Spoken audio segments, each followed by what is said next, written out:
Hola, muy buenas tardes. ¿Me escuchan ahí, doctor Andrés Felipe, doctora Mayra? Te escuchamos perfectamente bien. Bueno, un Buenas segundo, por tardes. favor. Bueno, muy buenas tardes para todos.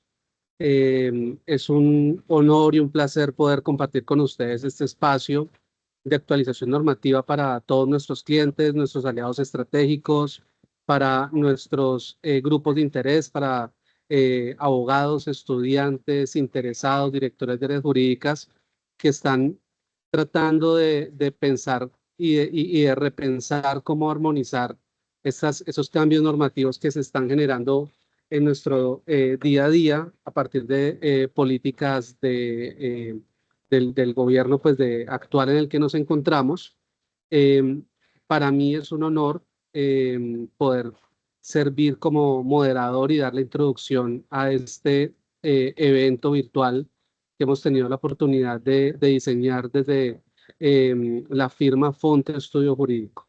Quisiera contarles, mi nombre es Luis Félix Barriga Palomino, yo soy abogado socio de la firma y en este evento nos van a acompañar el doctor Andrés Felipe Flores, quien también es abogado socio de la firma, lidera el área laboral de la compañía, es gerente también de Fonte Estudio Jurídico, y la doctora Mayra Herrera, quien nos acompaña como abogada senior para nuestras cuentas permanentes, para los asuntos laborales enfocada específicamente en derecho laboral para servir a nuestros clientes y a nuestros grupos de interés.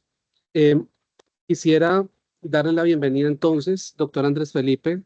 Muy buenas tardes, ¿cómo estás? Buenas tardes, Luis Félix. Buenas tardes a todos. Muchas gracias por este espacio, por asistir a esta invitación. Esperamos que la información pues, y las reflexiones que les vamos a compartir el día de hoy pues, sean de utilidad para ustedes. Trataremos de abordar de manera pues, muy clara y concisa los aspectos que consideramos pues, fundamentales de la reforma. Tal vez habrá unos que se queden por fuera, de pronto por cuestiones de tiempo, pero digamos que la idea es, como lo explicaré más adelante el doctor Félix, es continuar en esta etapa como de entendimiento, de conocimiento y de implementación con algunas actividades que le permitan a nuestros clientes, en general a la comunidad que participa de este tipo de actividades, pues conocer en más detalle la reforma. Digamos que no pretendemos que salgamos con todas las inquietudes resueltas acá. Habrán casos muy particulares que habrá que analizar caso por caso, pero la idea es dar un panorama bastante claro sobre los aspectos que consideramos principales. Muchísimas gracias, doctor Andrés Felipe. Doctora Mayra, muy buenas tardes, ¿cómo estás? Un gusto saludarte. Muy buenas tardes, doctor Félix, doctor Andrés. Muchísimas gracias por la invitación. Bueno, no siendo más, dentro de nuestra promesa de valor como organización es generar este tipo de contenidos y espacios de discusión y de actualización normativa con un propósito claro y es ayudar, fomentar las dinámicas empresariales con seguridad legal. Digamos que es una de las estampas que tiene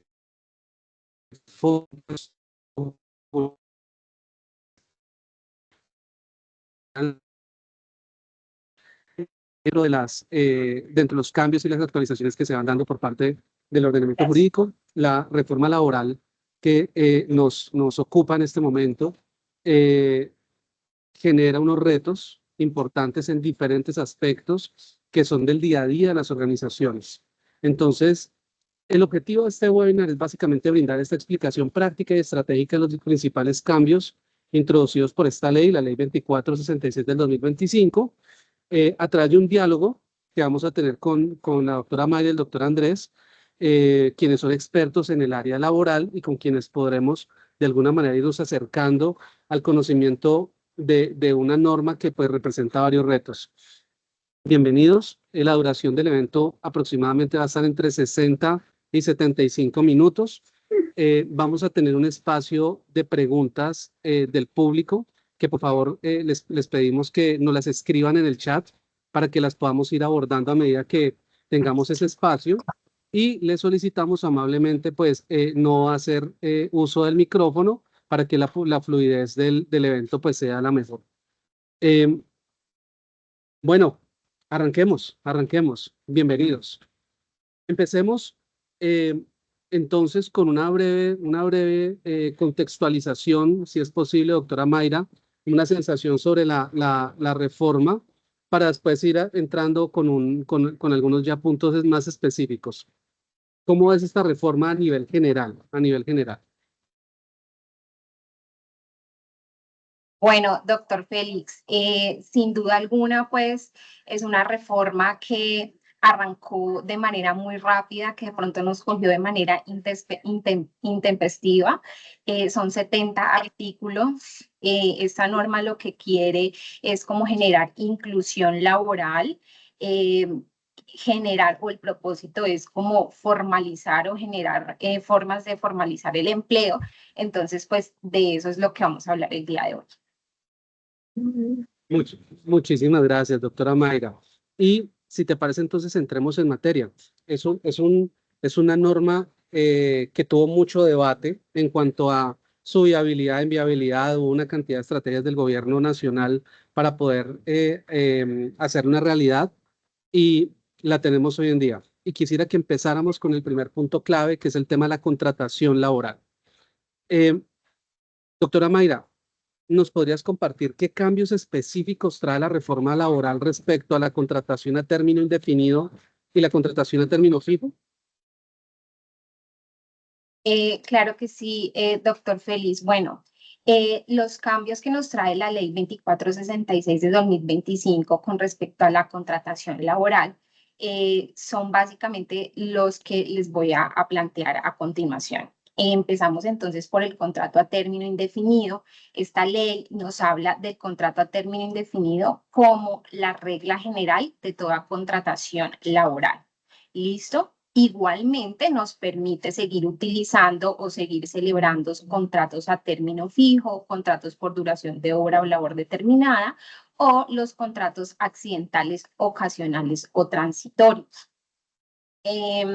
Realmente haciendo una comparación del contrato a término indefinido que nos trae esta nueva ley con respecto a la legislación anterior, no encontramos unos cambios realmente trascendentales. Tanto la ley anterior como esta nueva ley hablan de que la vigencia del contrato a término fijo va a ser mientras subsistan las causas que dieron origen a la contratación. Esta nueva ley también nos mantiene la posibilidad de que el trabajador informe su decisión al empleador de terminar unilateralmente su contrato de trabajo con 30 días de anticipación, con la finalidad de que el empleador pueda buscarle un reemplazo. Sin embargo, si el trabajador no efectúa este preaviso o esta información con el término estipulado en la ley, pues no se le impone ninguna sanción al trabajador. Listo, dentro del mismo artículo 5º que nos trae la ley 2466, nos indica que este preaviso no estará o no será aplicable para aquellas terminaciones unilaterales que hagan los trabajadores aduciendo una justa causa o justas causas atribuibles al empleador. Entonces, si vemos, pues las características del contrato a término indefinido se mantienen con esta ley 2466. Continuando entonces. En esa misma línea, entonces, la regla general es la contratación a término indefinido. Correcto. ¿Hay reglas, doctora Mayra, con respecto a la duración del contrato a término fijo, renovaciones? ¿La ley hace algún ajuste al respecto? Sí, claro que sí. Bueno, frente al contrato término fijo, sí nos trae esta ley unos cambios interesantes, comenzando entonces por los requisitos para que hablemos de un contrato de trabajo a término fijo. que básicamente son dos requisitos. El primer requisito es que el contrato de trabajo a término fijo debe constar por escrito, es decir, que las partes deben suscribir el contrato de manera pues física o documental, y que además no podrá tener una duración máxima de 4 años. La norma ya nos trae una consecuencia jurídica de no cumplir con estos dos requisitos, y la consecuencia jurídica es que a falta de uno de estos dos requisitos, pues el contrato se tendrá celebrado a término indefinido desde el inicio de la relación laboral. ¿Listo? Eso con respecto a los requisitos del contrato a término fijo. Ahora bien, este artículo sexto de la ley 2466 nos hace una modificación frente a las prórrogas indefinidas. Recordemos que anteriormente hablábamos de que el contrato a término indefinido se podía prorrogar de manera por n número de veces sin que se transformara en ningún momento a término indefinido, salvo que las partes de común acuerdo pues así lo acordaran. ¿Listo? Ahora esta norma nos trae dos tipos de prórroga. La primera prórroga es la prórroga pactada y la segunda prórroga es la prórroga automática. ¿En qué consiste la prórroga pactada? Es la que acuerdan las partes, y la norma también nos dice que esta prórroga pactada debe constar por escrito. La prórroga automática yo le llamaría la llamada prórroga silenciosa. ¿En qué consiste? Recordemos que el empleador tiene la obligación de preavisar con 30 días de anticipación su decisión de no continuar o de no prorrogar el contrato a término fijo. ¿Qué consecuencia trae no hacerlo o guardar silencio? Que se entenderá prorrogado el contrato a término fijo de manera automática por el mismo periodo de la duración inicial o por el mismo periodo de la última prórroga. Para estos dos tipos de prórrogas debemos tener presente el requisito de que no puede transcurrir o no puede ser mayor a 4 años el total de duración de los contratos de trabajo a término fijo, y que a partir de la cuarta prórroga, si se trata de contratos a término fijo inferior a 1 año, pues estos solamente se podrán prorrogar a 12 meses. ¿Listo? Aquí viene una pregunta muy recurrente, y es: ¿desde cuándo empiezo yo a contabilizar esos 4 años? La norma expresamente indica que estos 4 años solamente se van a empezar a contar a partir del inicio de la vigencia de la ley. Es decir, que para contratos ya celebrados o ya que están en ejecución o vigentes, independientemente del término que ya lleven, pueden llevar 1, 2, 3, 4, 5 años, los 4 años solo se van a empezar a contar a partir del 25 de junio del 2025, por lo que mi llamado, mi primera sugerencia es revisar o anticiparnos si realmente dentro de los próximos 4 años pues va a subsistir el objeto o va a subsistir las causas que dieron lugar a esta contratación, pues revisar la posibilidad entonces de hacer la transformación a contratos a término indefinido. Eso en materia de contratos a término fijo.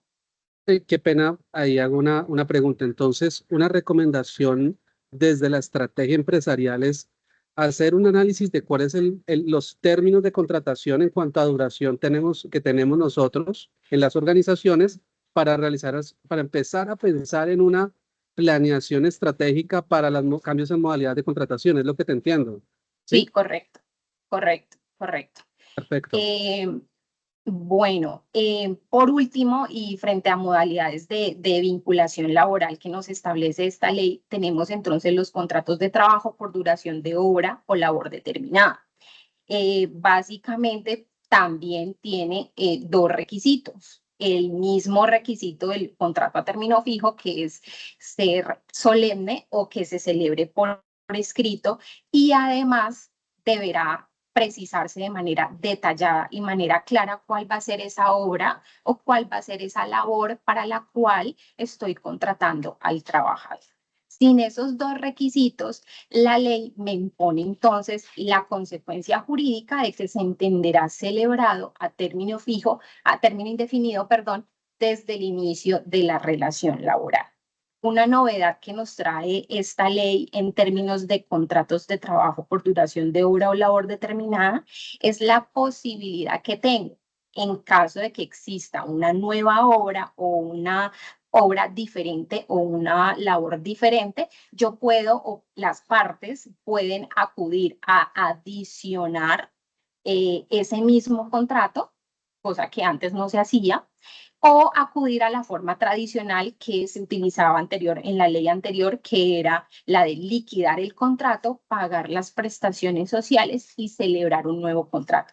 Hoy en día, entonces, ya tenemos esas dos posibilidades muy válidas y haciendo la norma hace la salvedad de que en todo caso, tanto para la adición como para el nuevo contrato, debe entonces continuar o deben cumplirse con los requisitos que exige la ley para la celebración de contratos de trabajo por duración de obra o labor determinada. Eso es básicamente las novedades que nos trae la ley 2466 en materia de contratación laboral. Muchas gracias, doctora Mayra. Muy interesante. Son varios cambios, no son uno solo, ¿no? Hay varias particularidades que llaman como a las áreas de gestión humana, de recursos humanos, de relaciones industriales, de decir, bueno, ¿cómo estamos contratando? La duración que estamos teniendo, hagamos una planeación. Pero quisiera enfocar la siguiente pregunta que creo que la tienen varios de nuestros clientes y es, ¿qué pasa con las empresas que tienen alta rotación de personal y las que están constantemente rotando personal? ¿Tienes alguna recomendación ahí en temas de alta rotación, específicamente hablando? Sé que nos has dado un par de mensajes ahí en el subtexto, pero quisiera que habláramos un poquito sobre empresas con alta rotación de personal. Bueno, ya conocemos cuál es la regla general de la contratación a partir de este 25 de junio del 2025. Entonces, nuestra recomendación a los empleadores es revisar sus cargos de alta rotación, determinar cuáles deben transformarse en contratos a término indefinido, revisar sus contratos vigentes, sus fechas de vencimiento y documentar siempre la causa de la temporalidad en los contratos que se suscriban de aquí en adelante. Perfecto, muchísimas gracias. Pasemos ahora, ya hablando de duraciones de contratos, del tema de duración, hablemos del contrato de aprendizaje, tema bastante polémico porque genera muchos pensamientos. Hay unos temas que quedan en el aire, ¿no? Sobre los contratos de aprendizaje y casi que todas las empresas o la gran mayoría de empresas tienen contratos de aprendizaje. Doctora Mayra, ¿qué impacto tiene esta reforma en las relaciones de los contratos de aprendizaje? ¿Qué está pasando ahora con los contratos de aprendizaje y la reforma? Bueno, doctor Félix, la reglamentación que hace esta ley en lo relacionado con relaciones de aprendizaje es sin duda uno de los puntos de mayor impacto económico que le va a traer a las empresas que están obligadas a tener cuota de aprendices. ¿Por qué? Porque la ley 2466 de 2025 establece que de ahora en adelante los contratos de aprendizaje serán contratos especiales de trabajo a término fijo y que serán regidos o estarán amparados por las normas del Código Sustantivo del Trabajo. La ley nos indica que el periodo máximo de duración de los contratos de aprendizaje será de 3 años, pero eso no quiere decir, ojo, que los contratos de aprendizaje vayan a durar 3 años, que tengamos un aprendiz por todo este tiempo, sino que las partes, es decir, la empresa patrocinadora y el aprendiz, podrán acordar el tiempo de duración, el cual máximo podrá ser o se podrá extender a 3 años. Una característica importante que incluye pues este artículo 21 sobre el contrato de aprendizaje se da en materia de subordinación laboral. El legislador ya nos indica que las empresas patrocinadoras podrán emitir instrucciones, lineamientos y órdenes a sus aprendices, pero exclusivamente actividades propias de su aprendizaje. Otra característica que tiene o que sigue teniendo este contrato de aprendizaje es que vamos a seguir hablando del apoyo de sostenimiento mensual. No se transforma a la denominación de salario como se tratara de un trabajador dependiente, sino que vamos a seguir hablando de apoyo de sostenimiento mensual. Y se debe reconocer de la siguiente manera. Si quieres, cambia. Sí, gracias. Bueno, ¿cómo se va a reconocer este apoyo de sostenimiento mensual? Entonces, en formación tradicional vamos a tener para la fase electiva el 75% de un salario mínimo, en la fase práctica el 100% de un salario mínimo. Durante la formación dual, el primer año se le debe reconocer al aprendiz el 75% de un salario mínimo y en el segundo año el 100% de un salario mínimo. Adicionalmente al reconocimiento de estos porcentajes mensuales al aprendiz durante el tiempo que esté vigente el contrato de aprendizaje, también se deberán hacer aportes y afiliaciones del aprendiz a seguridad social. En la fase electiva vamos a tener que mantener cubierto al aprendiz en seguridad social, en salud y ARL, y en la fase práctica y formación dual en aportes a seguridad social en salud, pensión y ARL. Ojo, estos aportes a seguridad social se harán como trabajadores dependientes. Listo, ya no como la planilla especial que teníamos en pila, sino como trabajadores dependientes. Otro punto, otro rubro que se debe tener dentro de estos valores que les acabo de mencionar, entonces también entran o ingresan el reconocimiento de prestaciones sociales, vacaciones, lo que son auxilios y demás derechos propios de un contrato de trabajo durante la fase práctica y durante la formación dual. Otro aspecto, otros dos aspectos relevantes dentro de estos artículos que hablan sobre el contrato de aprendizaje. Entonces tenemos aprendices estudiantes universitarios, tendrán un apoyo de sostenimiento mensual de un salario mínimo en todas las formaciones. ¿Listo? Esto es diferente con los aprendices SENA. Y en el punto 2 es en aquellas empresas en donde existan organizaciones sindicales dentro de las convenciones colectivas de trabajo o dentro de los laudos arbitrales, no se podrá regular el apoyo de sostenimiento mensual porque esto ya viene regulado por la ley. ¿Listo? Esto en materia de contratación de aprendices.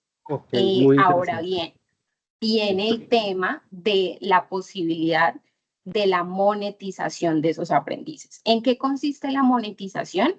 Pues recordarles que la monetización es la opción a la que pueden acudir las empresas obligadas a contratar aprendices a pagarle al SENA un valor mensual equivalente por la no contratación de esos aprendices. La ley nos indica que el valor equivalente a esta monetización será de 1.5 salarios mensuales vigentes por cada aprendiz que no contrate. ¿Listo? Ese es el valor fijo que deberán pagar entonces a partir del 25 de junio del 2025. ¿Listo? Listo. Entonces, varios cambios en monetización, en aprendices SENA, en materia de aprendices universitarios. Esto empieza a generar una serie de cargas económicas nuevas. Sí. Obviamente este no es el espacio, pero deja una reflexión acerca de cómo se verá el impacto en el corto y mediano plazo sobre la contratación de aprendices, ¿no? Que queda como hay un análisis en el subtexto. Pero quisiera, por razones de tiempo y de eficiencia, para que pudiéramos ir haciendo un paneo general, porque sé que son varios los temas que hay que abordar. Hablemos un poco, doctora Mayra, la dejo descansar un poquito, dejo descansar para que hablemos con el doctor Andrés Felipe acerca de las nuevas obligaciones del empleador y las concertaciones que se pueden estar dando en materia laboral. Entre los muchos cambios que introdujo la reforma, hay varios relacionados con las nuevas obligaciones que deben ser observadas, pues obviamente por los empleadores y algunos relacionados con acuerdos o concertaciones que se consideran en las relaciones de trabajador-empresa. Doctor Andrés Felipe, ¿podrías explicarnos cuáles son los aspectos o los temas más relevantes frente, pues, a este punto de nuevas obligaciones de los empleadores? Claro que sí, Luis Félix. Buenas tardes para todos nuevamente. Sí, digamos que hay algunas modificaciones importantes en este punto, específicamente algunas están contenidas en el artículo 15 de la reforma. Y pues vamos a ver que algunas, aunque están dentro de ese título de obligaciones, pues no deben entenderse como tal, porque precisamente se ha hablado más de algunos acuerdos o concertaciones a los que pueden llegar el empleador y los trabajadores para el manejo de ciertos aspectos.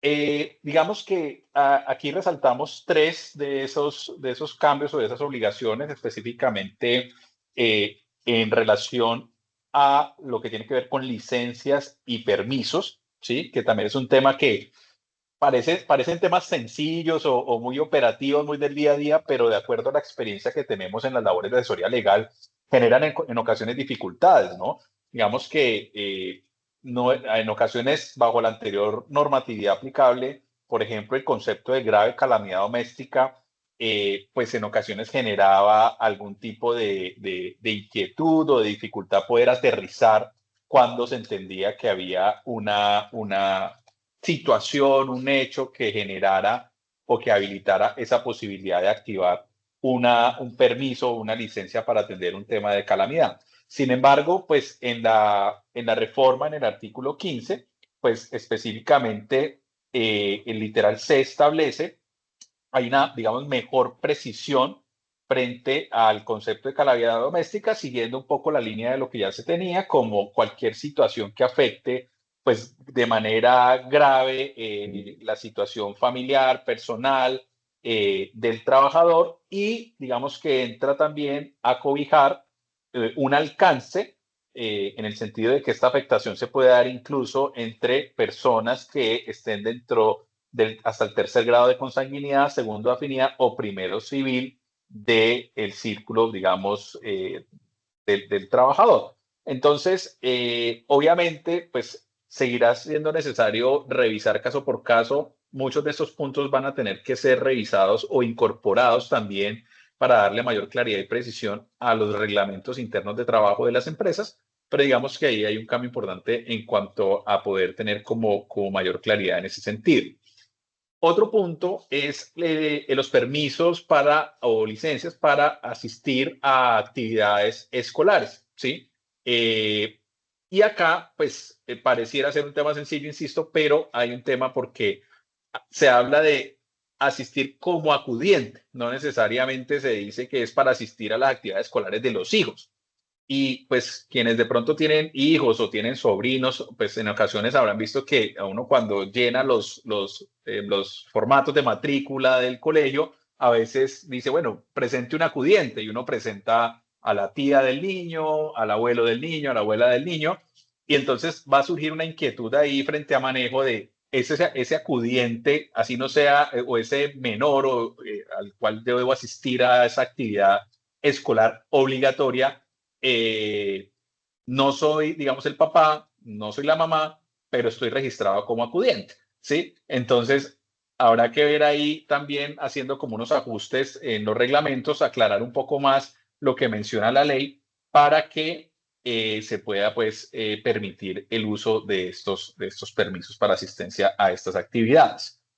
El tema de las citas médicas también se incorpora como la posibilidad de conceder una licencia remunerada a los trabajadores para que estos asistan a citas médicas de urgencia o con especialistas con previo aviso, ¿cierto? Digamos que, pues, sabemos que normalmente, de acuerdo a cómo funciona el sistema de salud, pues habrá algunas excepciones, pero lo normal es que las citas, por ejemplo, con especialistas, pues tengan una programación con una antelación razonable y pues habrá que exigir o existe esa posibilidad de exigir al empleado que lo solicite que acredite, pues, de alguna manera esa necesidad. Frente a las citas médicas de urgencia, pues ahí sí, pues casi que seguimos la línea de lo que pasa con las urgencias médicas, ¿no? Que simplemente pues tendrá que el trabajador comparecer o asistir a la cita y traerle a la empresa pues el certificado de que asistió a la cita, ¿cierto? No necesariamente una incapacidad, porque no estamos hablando técnicamente de unas incapacidades, sino la posibilidad de asistir a esas citas médicas programadas. ¿Listo? Entonces, digamos que eso frente a esos tres aspectos. Ahora bien, dentro de este mismo artículo de obligaciones quedó incluido en el numeral 17, bueno, mejor, se adicionó el numeral 17 a ese artículo 57 del Código Sustantivo del Trabajo, donde se estableció la obligación de vincular unas cuotas de trabajadores con discapacidad, ¿cierto? Y digamos que aquí hay varios aspectos o 4 aspectos para resaltar de lo que menciona este numeral 17 que se está adicionando. Y es que el primer análisis que hay que hacerlo es a través o a partir de la planta de personal que tenga la empresa, ¿sí? Con una connotación, y está ahí entre comillas, porque, digamos, estos temas de lenguaje, como sabemos, hay unos temas ahí, pues, como que generan inquietudes, porque esta planta personal se mira, y la norma lo dice, permanente, utiliza el concepto de permanente, ¿cierto? Entonces, uno, ahí empiezan pues las inquietudes, ¿no? Entonces, por ejemplo, ¿qué pasa con los contratos de obra o labor, por ejemplo, ¿cierto? Uno diría, pues no, son permanentes, pero son de pronto de corta duración, si la obra o labor pues es de corta duración. Obviamente no voy a incluir ahí tal vez personal tercerizado, ¿cierto? Pero digamos que es una expresión que trae la norma. ¿Y para qué? Pues para señalar que si la planta de personal de la empresa es de hasta 500 trabajadores, se deberá cumplir con una cuota de 2 trabajadores por cada 100 trabajadores que yo tenga en mi planta de personal. Si tengo una planta de trabajadores superior a 500, tendré que cumplir con una cuota adicional a los primeros cuotas de ese rango de 500 de un trabajador adicional por cada 100 trabajadores, ¿sí? Entonces, digamos que ese será el análisis que toca estar haciendo y es importante pues, tener en cuenta es por cada tramo de 100 trabajadores o por cada rango, ¿cierto? Deberán cumplirse, o sea, si tengo 550, pues no estoy cumpliendo con los 100 del tramo siguiente, entonces pues podría estar en el rango anterior.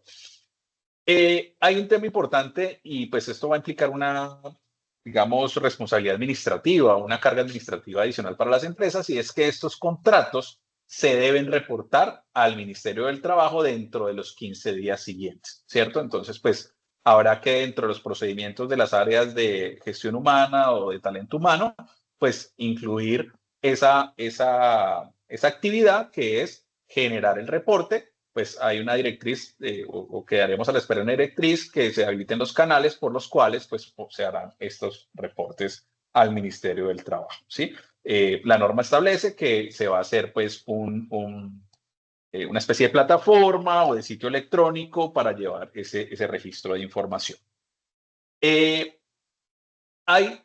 La norma también contempla la posibilidad de que la empresa no pueda contratar o no pueda vincular o cumplir, digamos, con estas cuotas en razón a, pues, de pronto la naturaleza del cargo o al sector donde está económico o la actividad que está desarrollando la empresa.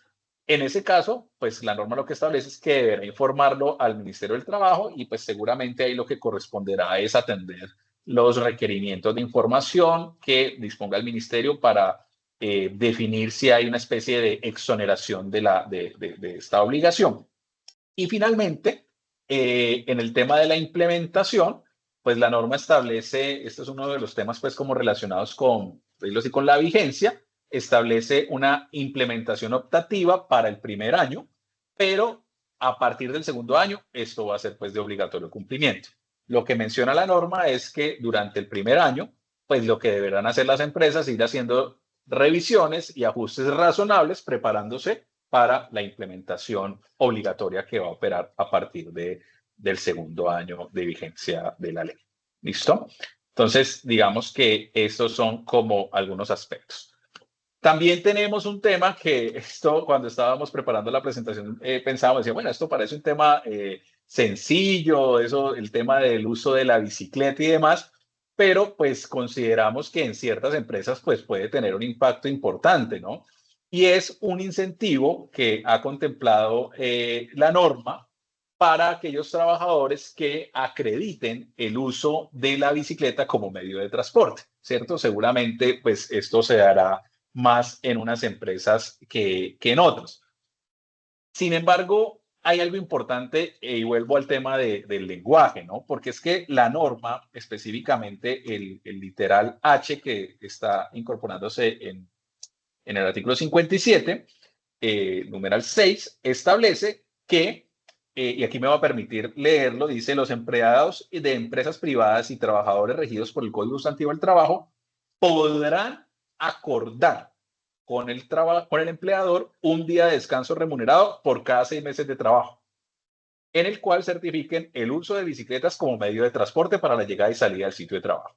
Entonces, miren que la expresión que utilizan es podrán acordar, es decir, no es una obligación y no es que el trabajador me diga, es que yo me estoy viniendo en bicicleta y ya me tiene que dar el día de descanso remunerado en el semestre, ¿cierto? Sino que es un tema facultativo. Por eso, ¿cuál es la recomendación? Pues si la empresa a bien lo tiene, ¿cierto? Y de alguna manera considera, pues también por un tema de responsabilidad social, responsabilidad ambiental, etcétera, implementar una política en este sentido, pues lo ideal sería diseñar algún tema, pues precisamente de política interna que permita como esa aplicación y esa claridad, cómo se va a certificar el uso de la bicicleta, ¿cierto? Si va a haber, no sé, va a haber un listado y esto traerá otros retos adicionales, ¿no? Por ejemplo, tendremos que tener cuidado las empresas en tener muy afinados lo que es el plan estratégico de seguridad vial, por ejemplo, ¿sí? Porque pues vamos a tener personas que ya por política de la empresa de pronto se están acogiendo a esta dinámica y pues sabemos, o desde las áreas de talento humano, de recursos humanos, saben que el plan estratégico de seguridad vial pues es un tema de responsabilidad de todos los actores que utilizan medios de transporte pues de diferentes tipos, ¿no? Y en este caso, pues se está promoviendo el de la bicicleta, entonces, pues sería bueno tener ahí como ese tema cubierto. ¿Listo? Finalmente, en este punto, pues tendría para compartirles lo que establece el artículo 56, que es lo relacionado con entornos laborales flexibles, ¿sí? Este artículo establece la posibilidad, o digamos, tiene dos situaciones, ¿sí? Una facultativa y otra, digamos, más impositiva para los empleadores. ¿Cuál es la facultativa? Pues que los empleadores dentro de sus políticas de bienestar puedan incorporar condiciones, ¿cierto? Términos, condiciones, para que se pueda dar entornos laborales flexibles en los que se permita el ingreso de animales de compañía a las instalaciones de la empresa. Y la norma específicamente hace referencia a perros y gatos, ¿cierto? Entonces, pues, bueno, uno diría ahí, bueno, ¿qué va a pasar si yo tengo otro animal y quiero llevarlo? Un hámster, un hámster, sí, pues seguramente va a tocar ser un poquito flexibles en esa política de bienestar porque pues va a haber un tema ahí, a él porque le van a traer el perro y a mí no me dejan traer el conejo, ¿sí? Entonces, más a propósito de la familia multiespecie y todos estos temas que están saliendo como a la orden del día, ¿no? Bueno, esos son sí, otros temas ahí pero tienen que ver, claro. Ahora, el otro punto es el punto ya impositivo, y es que se debe crear o se debe dar la posibilidad por parte de los empleadores de ingresar animales de asistencia, apoyo emocional o uso terapéutico, ¿cierto? Esto, pues obviamente va a estar condicionado a que el trabajador acredite o certifique la necesidad de este acompañamiento o de esta asistencia a través pues, de los animales, ¿cierto? Y pues la norma expresamente dice que ese certificado tendrá que estar emitido por un profesional de psicología o psiquiatría. ¿Listo? Entonces, digamos que ahí también hay un tema Pues, pero es importante diferenciar los dos escenarios, ¿no? Aquellos que son facultativos simplemente por un tema de bienestar, de que quiero venir a trabajar con mi perro y me parece chévere y ya. Otros casos en los que sí es un tema de asistencia, apoyo emocional o uso terapéutico certificado. ¿Listo? De todas maneras, la norma también establece que se debe dar dentro de un término de 12 meses una necesidad de reglamentación conjunta de coordinación administrativa entre el Ministerio del Trabajo y el Ministerio de Salud. Entonces, digamos que Luis Félix y a todos los asistentes, esos son como en términos generales algunas de estas obligaciones y concertaciones que nos trae la reforma en este punto. Muchísimas gracias, Andrés Felipe. Qué buenas reflexiones y temas bastante diversos acerca del desarrollo de la relación laboral. Hablemos un poco acerca de jornadas y recargos. Doctora Mayra, todo lo relacionado con jornadas, horarios, recargos, impacta en la forma en la que manejamos la relación laboral. ¿Qué novedades maneja la reforma en esos temas de dinámicas de jornadas, horarios y recargos? Bueno, Félix, te prendo cámara aquí. Bueno, en materia de jornada laboral, hay varios cambios. ¿Listo? Entonces es importante que estén atentos porque este tema realmente tiene sus complicaciones a veces. Bueno, entonces empezamos por el trabajo diurno y trabajo nocturno. El primer cambio que vemos aquí es que anteriormente se consideraba trabajo diurno el que empezaba desde las 6 de la mañana y terminaba a las 9 de la noche. Y el trabajo nocturno el que empezaba a las 9 de la noche y terminaba a las 6 de la mañana. Esta ley nos habla ahora de el inicio de la jornada nocturna a partir de las 7 de la noche y finalizando a las 6 de la mañana. Ojo, esta disposición solamente comienza a regir a partir del 26 de diciembre del 2025, es decir, 6 meses posteriores a la entrada en vigencia de la norma. ¿Qué consecuencias nos va a traer este cambio? Pues que el recargo nocturno, que es el equivalente al 35% del valor hora del trabajador, pues se va a empezar a tomar a partir de las 7 de la noche, pero solamente se empezará a reconocer a partir del 26 de diciembre del 2025.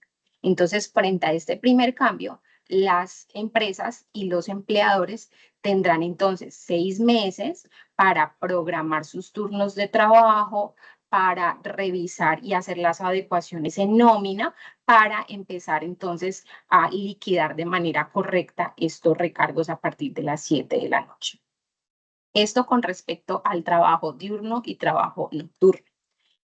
Frente a la jornada máxima legal, recordemos que con ocasión de la ley 2101 del 2021, pasamos de 48 horas semanales a 42 horas semanales con la posibilidad de aplicar esa reducción de jornada de manera gradual. ¿Listo? ¿Qué es lo que trae esta ley 2466? Vuelve a traer ese artículo tercero sobre la reducción de la jornada laboral, manteniéndola entonces en 42 horas semanales, permitiendo entonces la gradualidad que nos traía esa ley del 2021, pero adiciona entonces la jornada máxima diaria, que será de 8 horas día. Entonces, ¿cómo quedamos? 42 horas semanales que pueden implementarse o reducirse de manera gradual, con 8 horas diarias sin lugar pues a recargos u horas extras. Eso en materia de jornada máxima legal. Frente al tema de la jornada máxima legal, sí tenemos entonces una implementación a partir del 25 de junio del 2025, y un aspecto importante que trae este artículo sobre jornada máxima legal es que se suprime ya la obligación de que el empleador continúe reconociendo la jornada semestral del Día de la Familia. Con la Ley 2101 del 2021, el legislador me decía que solamente podría prescindir de dicha obligación cuando haya efectuado la reducción total a las 42 horas semanales. Esta ley me indica que yo ya desde el 25 de junio del 2025 lo puedo hacer. Es decir, ya no tengo la obligación como empleador de otorgar la jornada semestral del Día de la Familia, pero si quiero o si lo veo necesario, si lo tengo implementado ya como una política de la compañía, pues lo puedo seguir reconociendo.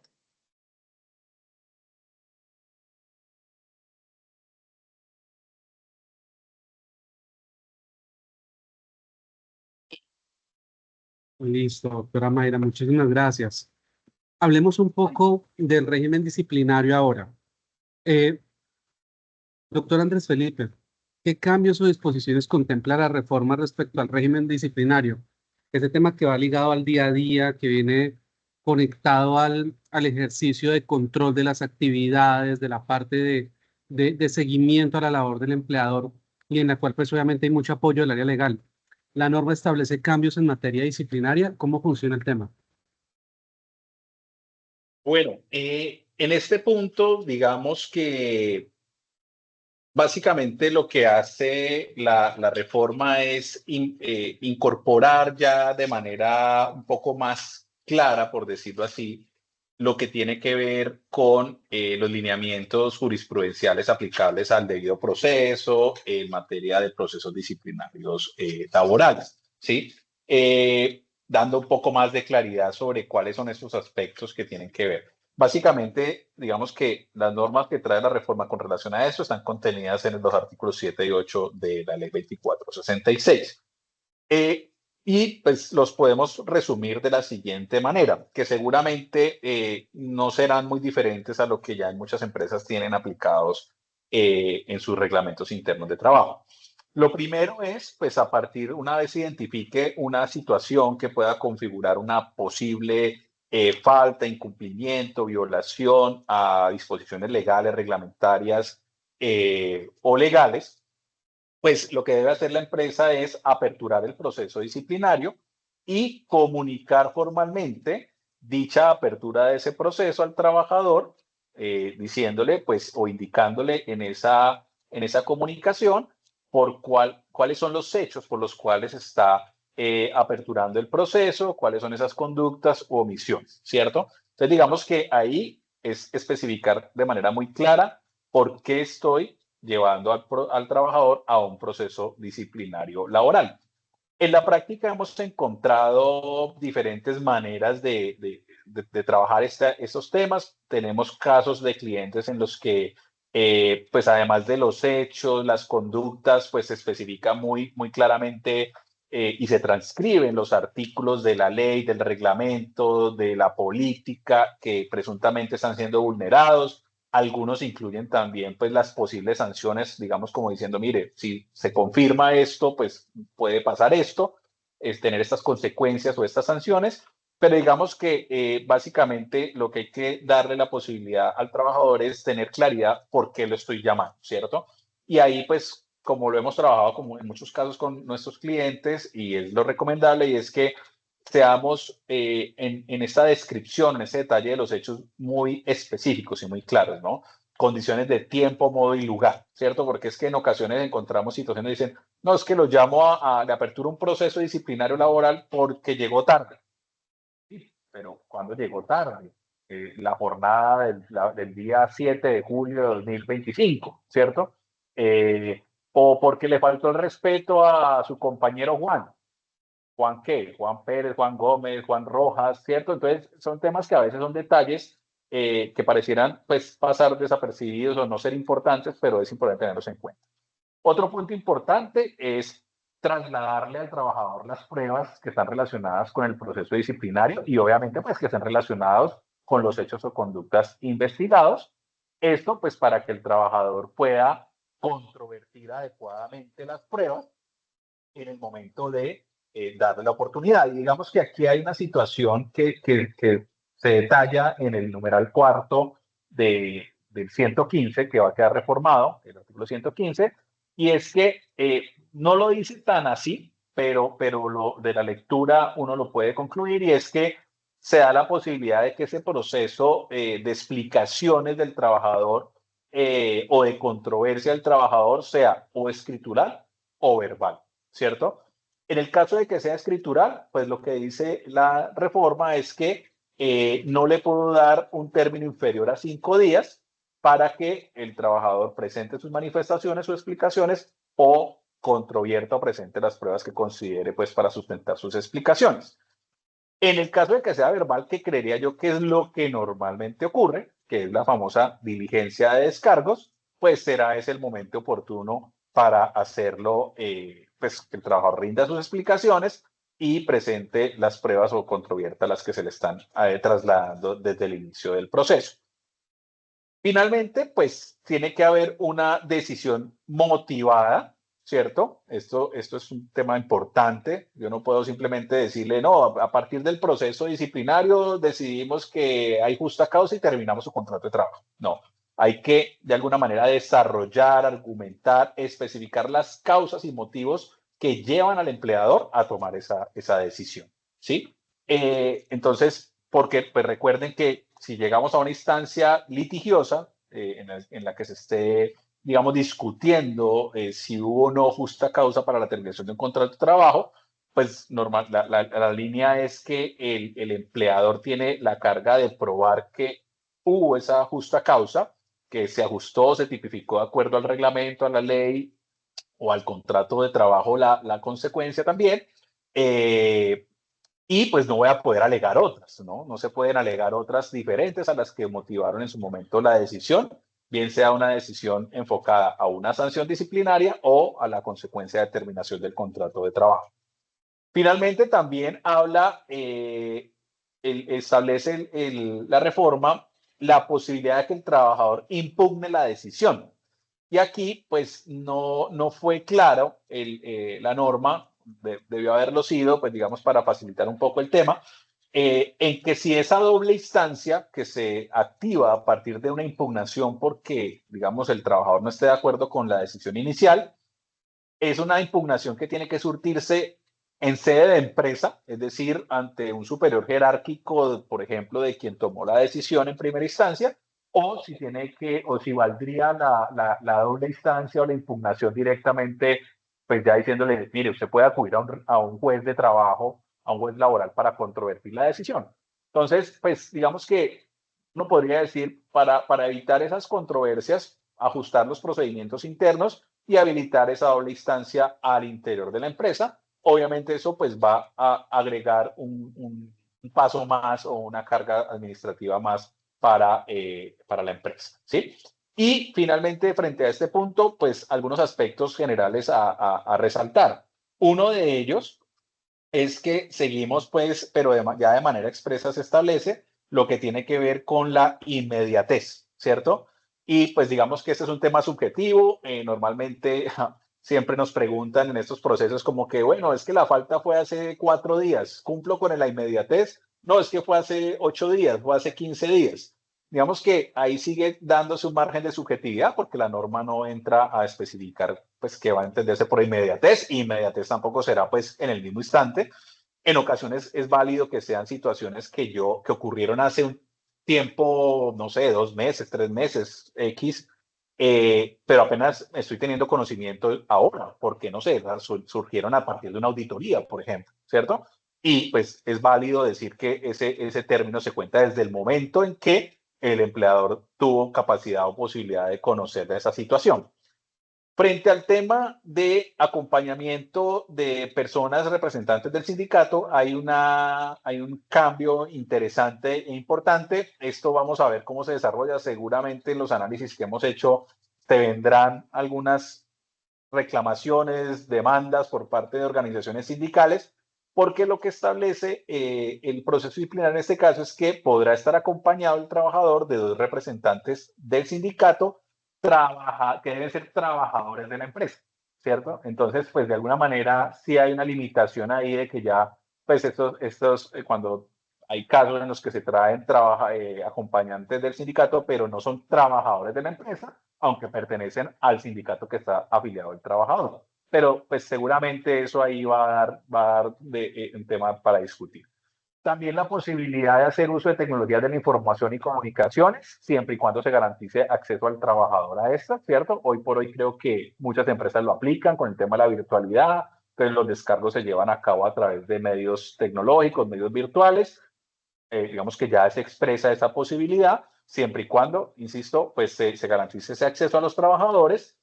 Y finalmente, pues que veo que hay muchas preguntas relacionadas con temas de vigencias, digamos que esta norma o estas normas traen vigencias como diferenciales, por decirlo así, y en este caso lo que dice es que las empresas tendrán 12 meses para actualizar el reglamento interno de trabajo. Sin embargo, pues son dos cosas, ¿no? Una cosa es que todas estas disposiciones del proceso deberían estar ya en práctica o empezar a ponerse en práctica, independientemente que yo me tome 12 meses para actualizar el reglamento, pero entonces voy a tener un problema, ¿cierto? Recomendación, avancen rápidamente en la actualización de reglamentos internos, si es del caso, si no lo tienen alineado a estas nuevas disposiciones, para que no tengan problemas de discusiones sobre debido proceso o cosas por el estilo. También es importante tener en cuenta pues, que la norma expresamente trae una excepción de aplicación de estas disposiciones, pues que la menciona, pero al final nos dice igual usted tiene que escuchar al trabajador y garantizar el derecho de defensa y debido proceso, lo cual pues no es del todo una novedad. Y en últimas, en ejercicio práctico, pues termina teniendo que hacer, digamos, un proceso similar como al que hemos indicado. ¿Cuáles son esas excepciones? Pues trabajadores del hogar, pequeñas y medianas empresas con menos de 10 trabajadores, ¿cierto? Entonces, en teoría no tendrían que agotar todo ese proceso, pero la norma dice, escucha al trabajador y garantice debido proceso y derecho de defensa. Finalmente, frente al tema de publicación del reglamento interno de trabajo, también hay algunos cambios donde nos dicen que se mantiene esa obligación de publicar 2 copias en 2 sitios distintos y además en un medio virtual, garantizando la posibilidad de acceso en cualquier momento por parte de los trabajadores. Entonces, ahí habrá que tener cuidado en pues, que las empresas habiliten, los que no tienen una intranet, digamos, robusta, donde tengan base de datos documental y más, pues tendrán que buscar la manera de tener un ambiente virtual, un archivo en la nube, en el OneDrive, no sé, en el que puedan decir, mire, aquí tengo publicado mi reglamento y eso es un documento de acceso público, ¿sí?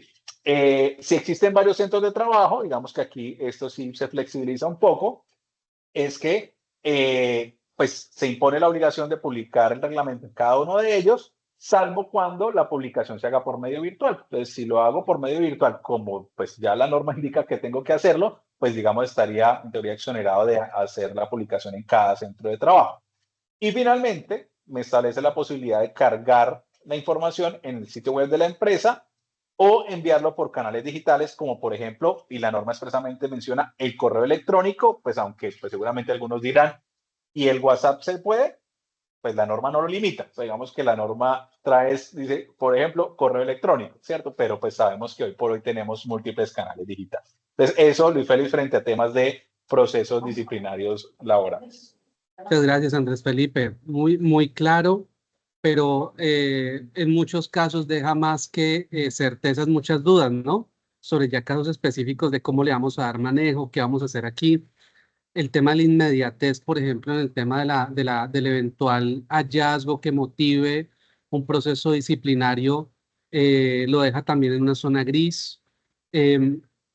Varias cosas que son importantes y que esto motiva a que nosotros como firma estamos empezando a trabajar en en un ciclo de capacitaciones, en un ciclo de webinars que vamos a tener y que vamos a empezar a publicar por medio de nuestras redes sociales. Les pedimos que nos sigan en LinkedIn específicamente, donde vamos a generar espacios más específicos, estudiando artículos de forma más puntual, porque sé que cada una de estas cosas empieza a generar más certezas en muchos casos, perdón, genera más dudas que certezas en muchos casos. Entonces, la invitación, les vamos a dejar el link en el chat de la reunión. Vamos a continuar en este momento hablando un poco de teletrabajo y trabajo en plataformas digitales.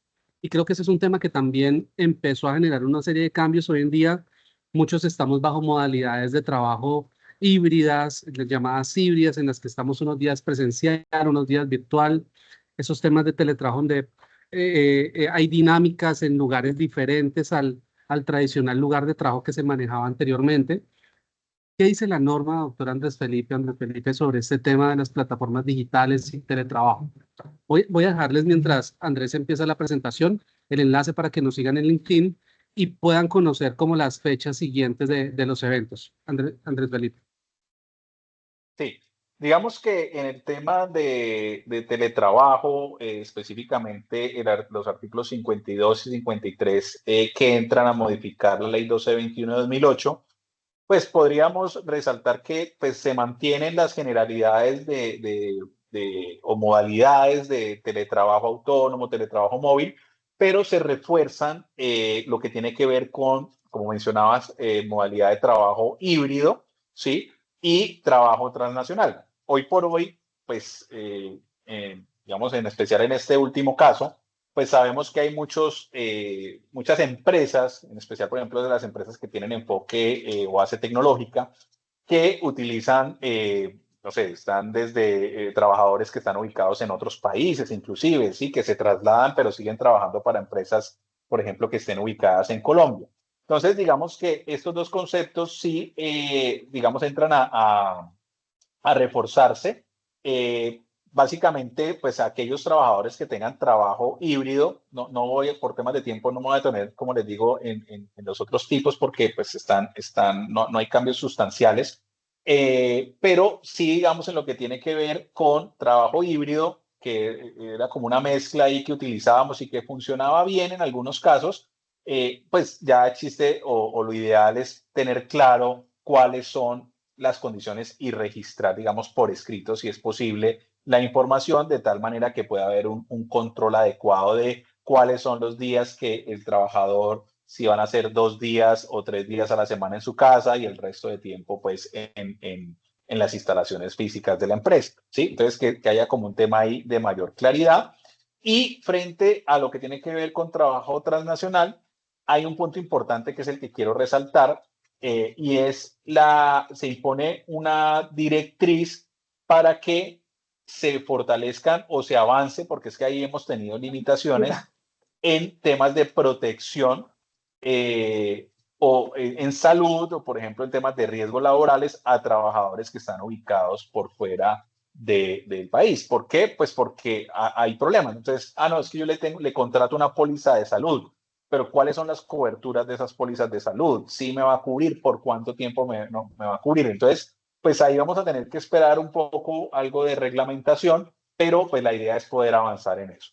Y por su parte, el artículo 53, lo que pues también ratifica en estos tipos o modalidades de contratación es el tema del auxilio de conectividad, ¿sí? Como en el reemplazo a el auxilio de transporte, y digamos, se sigue una regla similar y es que pues, se aplica para aquellos trabajadores que deben menos de 2 salarios mínimos mensuales legales vigentes y que este auxilio pues no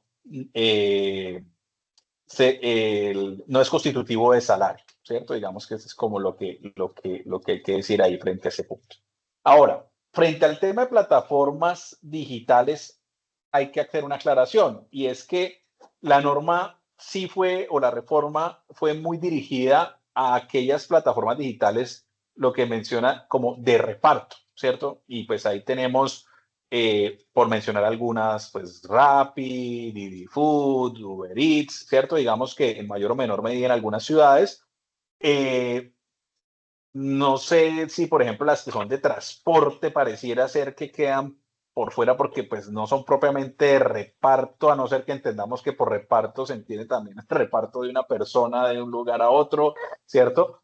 Pero digamos que sí hay unos ajustes normativos muy dirigidos frente a este tipo de modalidades.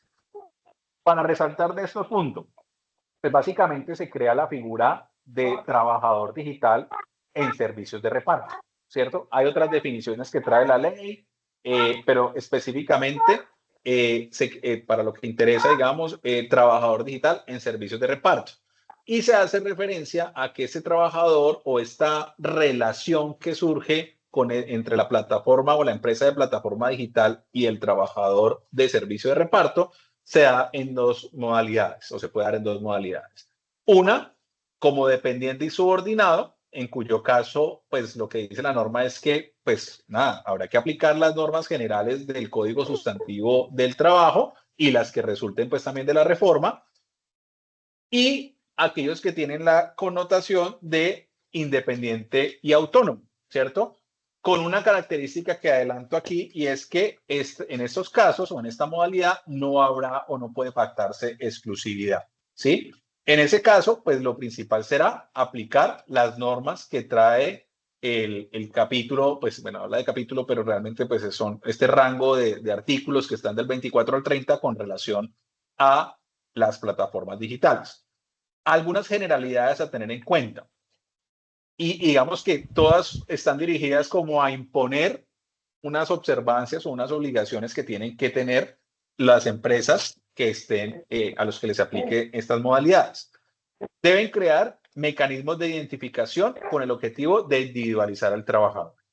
¿Qué deben tener en cuenta ahí? Importante, protección de datos personales, ¿cierto? Entonces, pues porque seguramente se crearán temas de reconocimientos biométricos, registro de información personal, de pronto alguna información sensible. Ya digamos que habrá que ver si hay alguna reglamentación sobre eso, pero se deben crear mecanismos de identificación que permitan individualizar el trabajador sin vulnerar o sin pasar por alto todo lo que tiene que ver con régimen de protección de datos personales.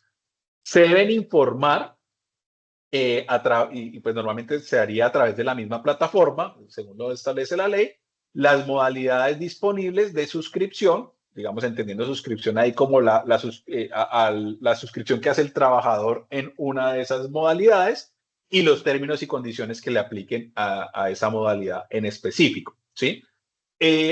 También según la modalidad, ya ahorita amplío este punto, pues se activa la obligación de pago de aportes a seguridad social con la posibilidad de pago de cotizaciones a tiempo parcial, en mayor o menor medida según la modalidad, ya paso a explicarlo. Algo importante, no se puede suspender, restringir ni cancelar al trabajador. Digamos que lo vemos que la plataforma, no es que me inhabilitó, me canceló, me sancionó, como escucho a veces que mencionan, ni retener remuneraciones sin una causa justificada. Entonces, pues seguramente habrá que ver cómo se regula eso en los contratos o en los acuerdos de vinculación que se establezcan en este tipo de modalidades, ¿no? También establece la obligación de implementar políticas de no discriminación. Estas empresas deberán generar reportes de horas de servicio efectivo en términos de días o semanas, establece la norma. Seguramente, pues, lo que se intenta es crear una base de datos que permita cruzar la información versus cumplimiento de pago de aportes, por ejemplo, ¿sí? Porque incluso se adiciona también una obligación de que las empresas realicen una inscripción ante el Ministerio del Trabajo, su inscripción ante el Ministerio del Trabajo, e informen trimestralmente cuántos trabajadores han estado activos en la plataforma y en qué modalidad, ¿sí? Sin embargo, esta norma también establece la necesidad de una reglamentación entre el Ministerio del Trabajo y el Ministerio de las Telecomunicaciones para todo lo que tiene que ver con temas de inspección laboral, específicamente para el Ministerio del Trabajo, y todo el tema de registro de inscripción, que seguramente pues ahí el Ministerio de Telecomunicaciones será también quien tendrá que tener como un papel preponderante. ¿Listo? También establece que el control y seguimiento a las afiliaciones a seguridad social estará a cargo de la UGPP.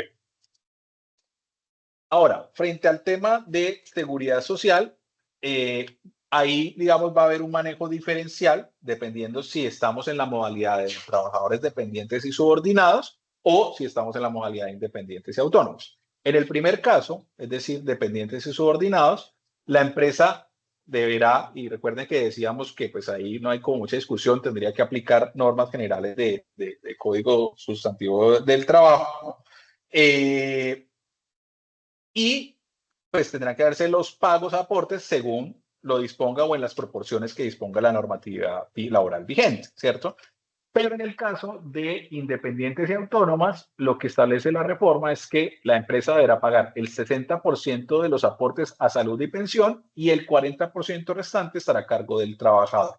Frente a la ARL, la empresa deberá asumir el 100%.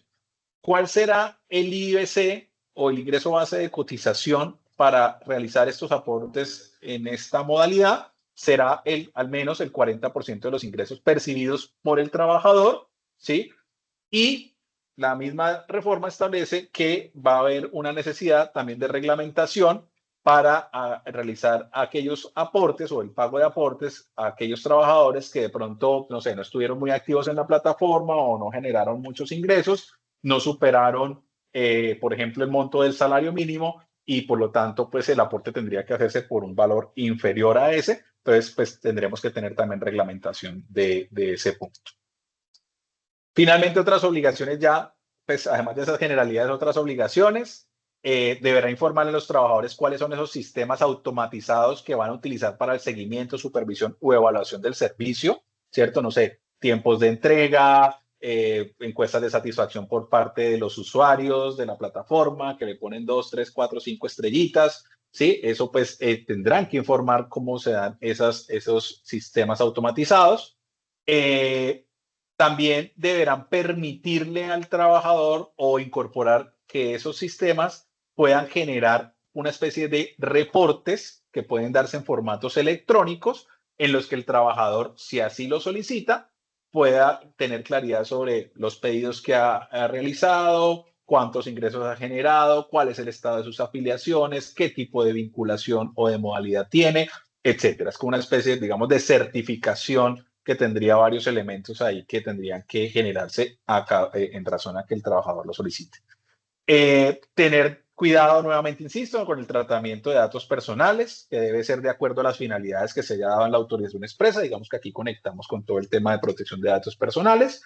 Y finalmente, permitir que si el trabajador lo solicita, estos reportes o esta información que sea generada a partir de sistemas automatizados tengan o se les realice una revisión humana, ¿sí? Entonces, si el trabajador le diga, no, mire, es que no estoy de acuerdo con el reporte automático que se me generó, yo quiero que un humano sea el que revise ese reporte, pues tiene la posibilidad de hacerlo de acuerdo a la reforma. Habrá que ver, pues, cómo cada empresa, de acuerdo a su operatividad, implementa, pues, este tipo de estrategias. Entonces, pues, rápidamente, sé que de pronto estoy pasando un poco rápido para tratar de no irnos más allá en el tiempo, son muchos temas, pero bueno, igual pues esta presentación se las vamos a compartir y como decía Luis Félix, pues vamos a estar invitándolos a otros espacios. Muchas gracias, Andrés. Sé que son muchos temas, el tiempo es corto. Como lo decíamos en la anterior intervención, la idea es que de aquí extraigamos también unos subtemas que abordaremos en otro webinar. Es importante que estén pendientes en nuestra red social, en LinkedIn, para que puedan ver cuándo vamos a tener el siguiente evento y de esa manera ustedes puedan estar conectados en el tema. Creemos que va a ser para dentro de 15 días, de acuerdo a la programación que tenemos desde la dirección de mercadeo de la firma. Pero es importante que estemos conectados desde ahí. Muchas gracias, Andrés. Vamos a hacer los últimos 2 ejes temáticos de nuestra presentación.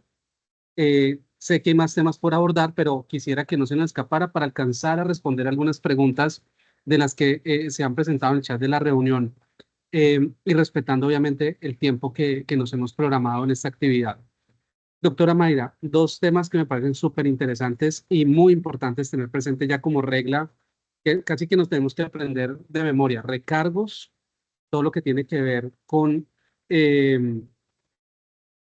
horas extras y otro tema importantísimo, régimen simple laboral. ¿Cómo está funcionando? ¿Cuáles son las nuevas dinámicas que se manejan aquí? Bueno, Félix, para tratar de ir rápido, horas extras. Cambio súper importante, ya no se requiere el permiso por parte del Ministerio de Trabajo para el trabajo suplementario. ¿Desde cuándo ya no se requiere este permiso? Desde el 25 de junio del 2025. Preguntas que nos han hecho nuestros participantes. ¿Qué pasa con aquellos permisos que se encuentran vigentes? ¿Y qué pasa con aquellos permisos que de pronto justo antes de la sanción de esta ley estaban en curso o estaban recién presentados ante el Ministerio de Trabajo?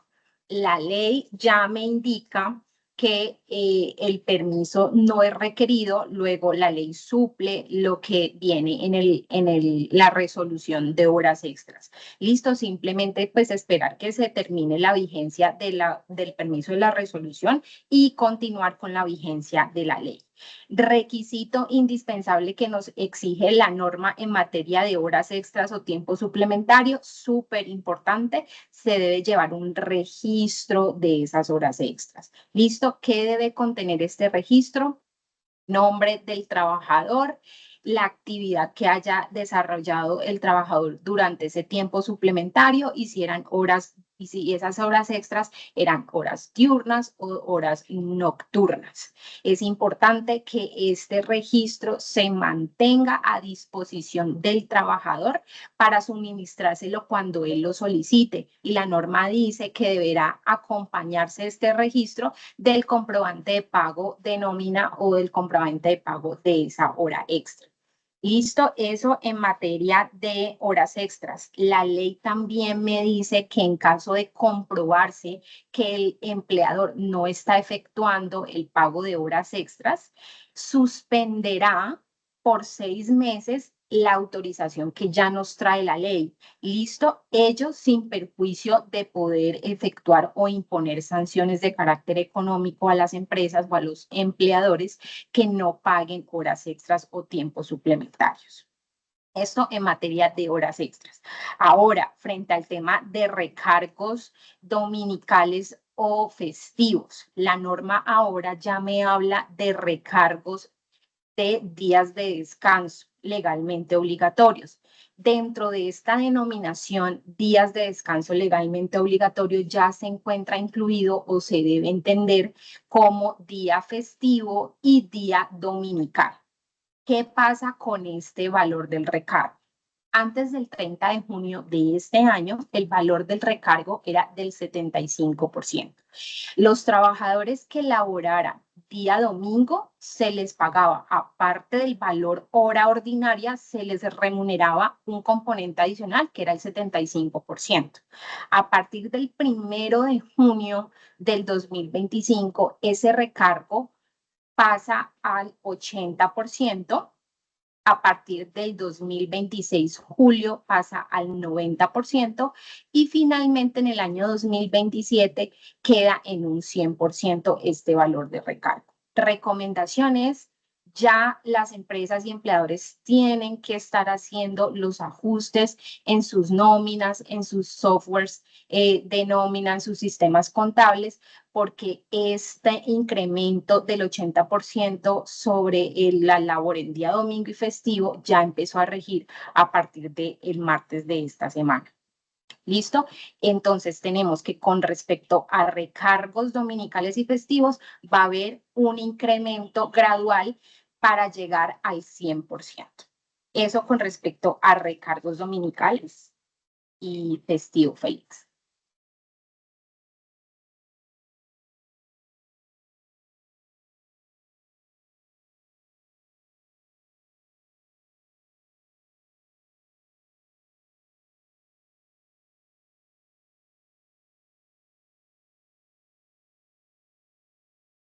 Listo. Bueno, y para cerrar, digamos que este webinar, antes de ir a la etapa de algunas preguntas, porque nos han preguntado bastante, quisiéramos seleccionar algunas que sean como de interés bien chévere. Andrés, el régimen simple laboral, ¿cómo lo ves? O Mayra, ¿de qué se trata el tema del régimen simple laboral?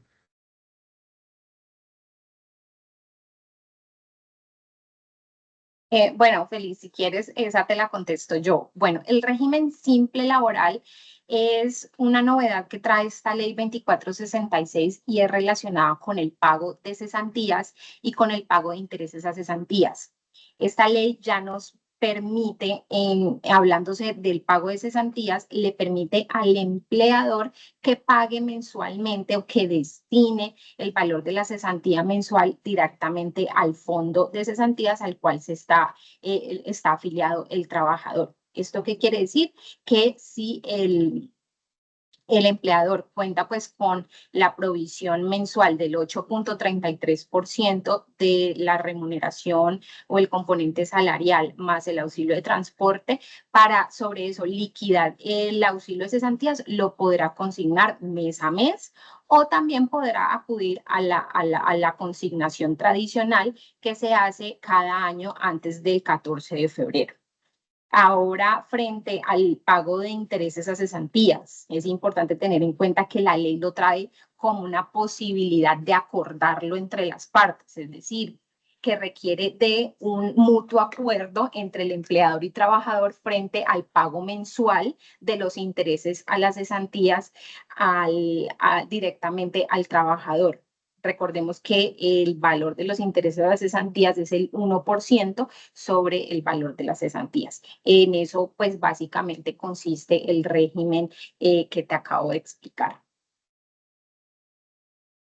Listo, muchísimas gracias, Mayra y Andrés. Vamos a irnos ahora con algunas preguntas. Voy a lanzarlas como un poquito rápido. Me gustaría que fuéramos como concisos con las inquietudes, con las respuestas, para que alcancemos a abordar varias. Sé que varias se han desarrollado a lo largo del webinar. Entonces, bueno, Gabriela nos pregunta que ya no se puede hacer el cruce de horas extras, así sea de mutuo acuerdo con el colaborador. Es decir, que hasta él mismo lo solicite por conveniencia propia. Y pregunta también si la jornada ordinaria no podría superar las 8 horas bajo ninguna circunstancia. Entonces, ¿cuál de los dos quiere responder? Cualquiera. Pues si quieres te contesto el tema de la jornada. Ok, Frente al tema de la jornada máxima legal, hay unas excepciones que nos trae la ley.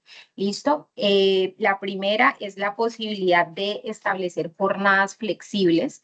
La jornada flexible entonces podrá ser desde 4 horas continuas y hasta 9 horas sin lugar al pago de horas extras, pero esto debe ser acordado con el trabajador.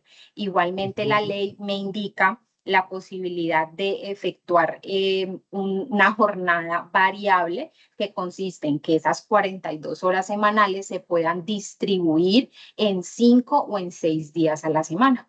Esa es como una de las cosas que tenemos en materia de jornada laboral. ok, ok, muchísimas gracias.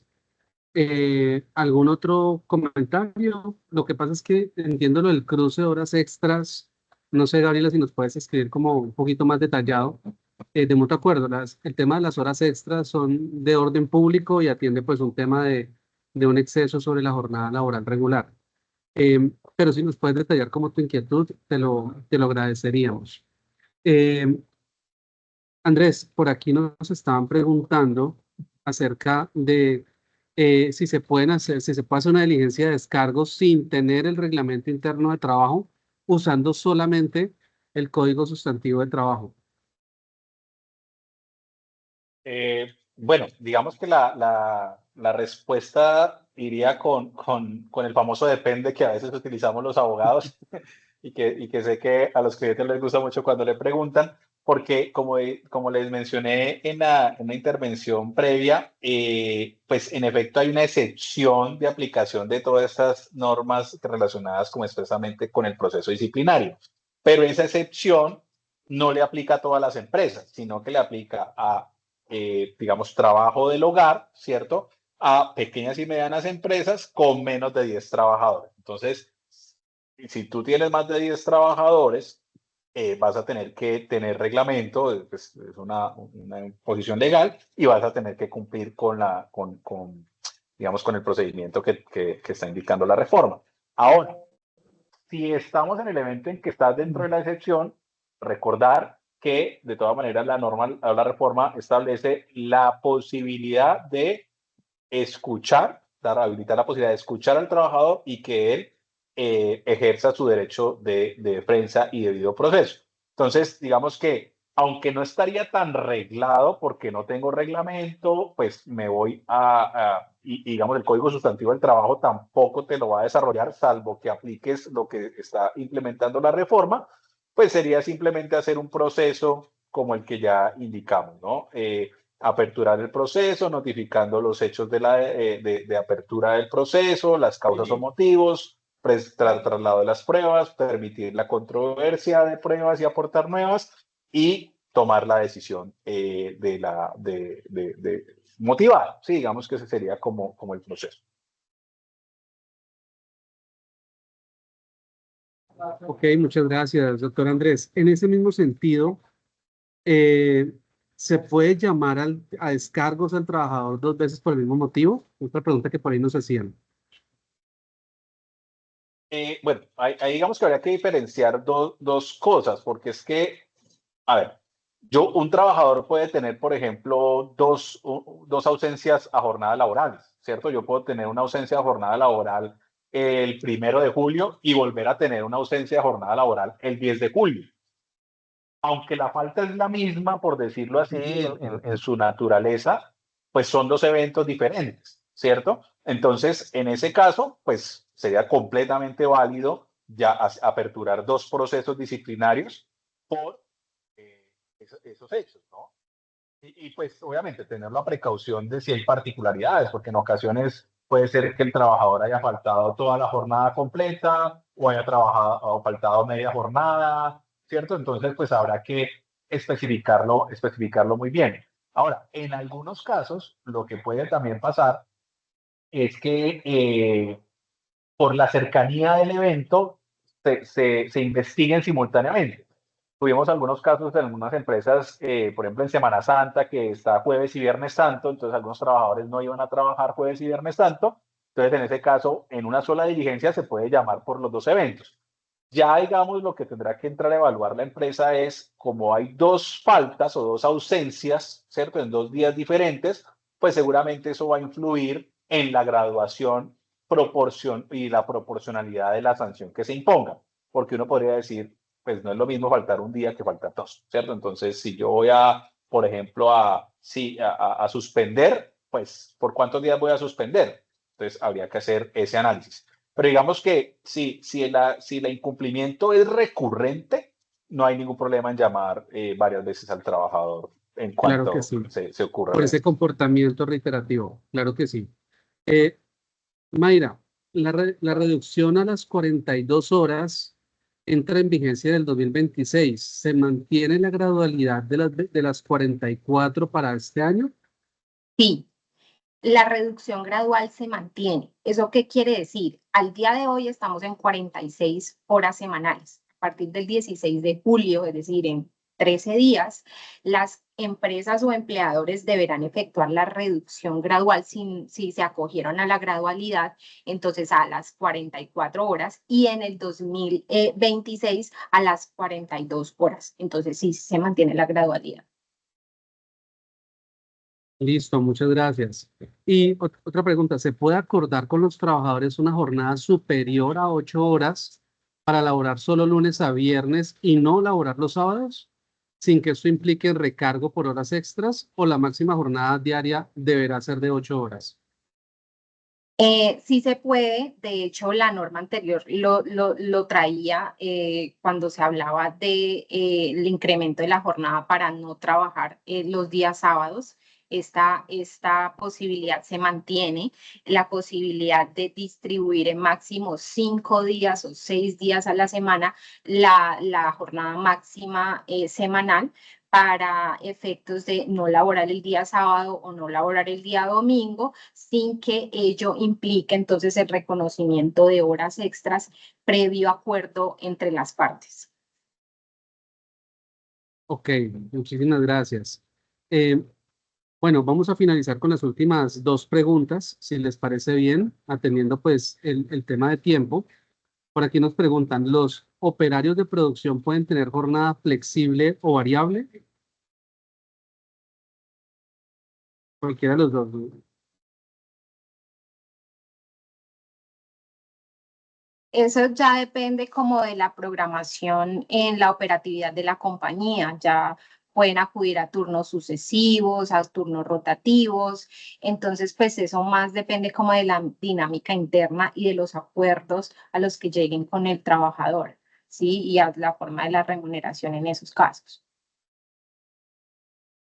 Vale, muchas gracias. Y ya para cerrar, eh, para el caso de los trabajadores que ya tienen contrato a término fijo y que, por ejemplo, llevan 5 años con esta modalidad de contrato que se prorroga cada año, ¿cuándo le empiezan a aplicar las nuevas condiciones de la reforma? Y ya llevan, digamos que llevan ya un tiempo importante y están a contrato a término fijo. ¿Y cuándo se convertiría en contrato a término indefinido? ¿Se le suman los años anteriores a la reforma? Bueno, los 4 años que nos habla esta norma se empiezan a contar a partir de la entrada en vigencia de la ley 2466. Si ya tenemos contratos vigentes que ya superaron los 4 años, pues no es que con la entrada en vigencia de esta ley se conviertan o se transformen a contratos indefinidos. Se podrán seguir prorrogando, pero pues ya debemos saber que cumplido los 4 años, a partir de este junio del 2025, si se cumplen 4 años adicionales, pues el contrato ya se transforma a indefinido y se transforma desde el inicio de la relación laboral. ¿Listo? Muchísimas gracias, Mayra. De esta manera, estamos concluyendo ya nuestro webinar acerca de reforma laboral. Les pedimos amablemente que nos acompañen en LinkedIn para que puedan ustedes estar al tanto del próximo webinar que tendremos posiblemente para dentro de 15 días. Definiremos hora y fecha ya a través de los medios digitales correspondientes. Ha sido un gusto y un honor poder acompañarlos en este espacio. Ha sido un público activo, completamente proactivo y que sus inquietudes, sus preguntas nos han sumado en este evento tan interesante. Y por supuesto, Andrés Felipe y Mayra, mil y mil gracias por su valiosa participación, su transferencia de conocimiento, sus aportes en estos temas que están generando tantas expectativas y que están generando un poco de incertidumbre en el mundo empresarial. Andrés, mil gracias por todo. Claro que sí, muchas gracias. Me sumo a los agradecimientos de Luis Félix. Muchas gracias a todos los asistentes. Esperamos haberles dado algunos tips, alguna información que sea de utilidad. Seguramente son temas que tendremos que estar revisando, continuar monitoreando, viendo cómo los implementamos al interior de las empresas de la mejor manera posible. Y pues para eso vamos a hacer nuestros mejores esfuerzos desde Fonte Estudio Jurídico y todo el equipo para brindarles ese acompañamiento. Muchas gracias a todos y que tengan una feliz noche. Mayra, mil gracias por todo. Excelente presentación. Ha sido un gusto estar aquí Muchísimas contigo. gracias a ustedes por la invitación. Espero que nos sigamos viendo en estos espacios.